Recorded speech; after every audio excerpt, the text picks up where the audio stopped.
பழைய ஏற்பாட்டில் ஆட்டுக்குட்டி என்ற சொல் 3 விதமாக பயன்படுத்தப்படுகின்றது. முதலாவதாக யூதர்கள் ஆண்டுதோறும் கொண்டாடிய பாஸ்கா பெருவிழாவின் போது பயன்படுத்திய ஆட்டுக்குட்டியை குறிக்கின்றது. விடுதலை பயணம் 12:1 முதல் 36 வரை. இரண்டாவதாக துன்புறும் ஊழியனை பற்றிய பாடலில் இடம்பெறும் அடிப்பதற்கு எடுத்துச் செல்லப்படும் ஆட்டுக்குட்டியை குறிக்கின்றது. எசையா 53:7. மூன்றாவதாக எருசலேம் திருக்கோயிலில் ஒவ்வொரு நாளும் நடைபெற்ற வழிபாட்டின் போது பலியிடப்பட்ட ஆட்டுக்குட்டியை குறிக்கின்றது. விடுதலை பயணம் 29:38 முதல் 42 வரை. இன்றைய நற்செய்தியில் திருமுழுக்கு யோவான் இயேசு தம்மிடம் வருவதை கண்டு, இதோ கடவுளின் ஆட்டுக்குட்டியாம் இவரே உலகின் பாவத்தை போக்குபவர் என்றார். ஏனெனில் பழைய ஏற்பாட்டில் ஆட்டுக்குட்டி என்ற சொல்லுக்கு கொடுக்கப்பட்ட பொருளை விடவும் திருமுழுக்கு யோவான் ஆட்டுக்குட்டி என்ற சொல்லுக்கு கொடுக்கும் பொருள் மிக உயர்ந்தது.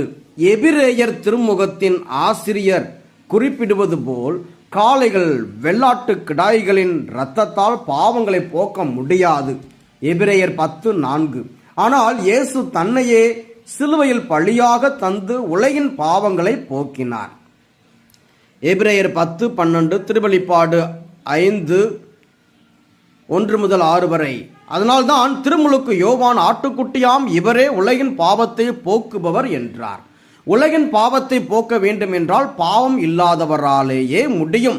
எருசலேம் திருக்கோயிலில் பலி செலுத்திய குருக்கள் சாதாரண மனிதர்கள், பாவிகள். அவர்களால் பாவங்களை போக்கி இருக்க முடியாது. எபிரேயர் 10:11. ஆனால் இயேசு கிறிஸ்துவோ இன்றைய முதல் வாசகத்தில் யோவான் குறிப்பிடுவது போன்று பாவம் இல்லாதவர். அதனால் அவரால் பாவங்களை போக்க முடியும். இன்னும் சொல்ல போனால் அவர் பாவங்களை நீக்கவே தோன்றினார். ஆதாமும் ஏவாளும் சாத்தானின் சோதனைக்கு உள்ளாகி கடவுளின் கட்டளையை மீறி விலக்கப்பட்ட மரத்தின் கனியை உண்டு பாவம் செய்தனர். இது நடந்தது ஏதேன் தோட்டம். ஆனால் எல்லா வகையான விலங்குகளும் இருந்திருக்கும். நற்செய்தியில் இயேசு சாத்தானால் சோதிக்கப்பட்டது பாலை நிலம். அங்கேயும் எல்லா வகையான காட்டு விலங்குகளும் இருந்தன.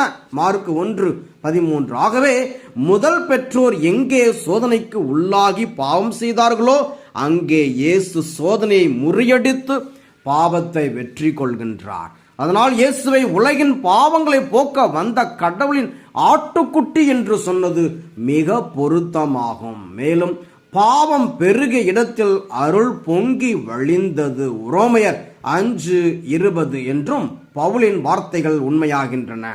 இயேசு இவ்வுலகின்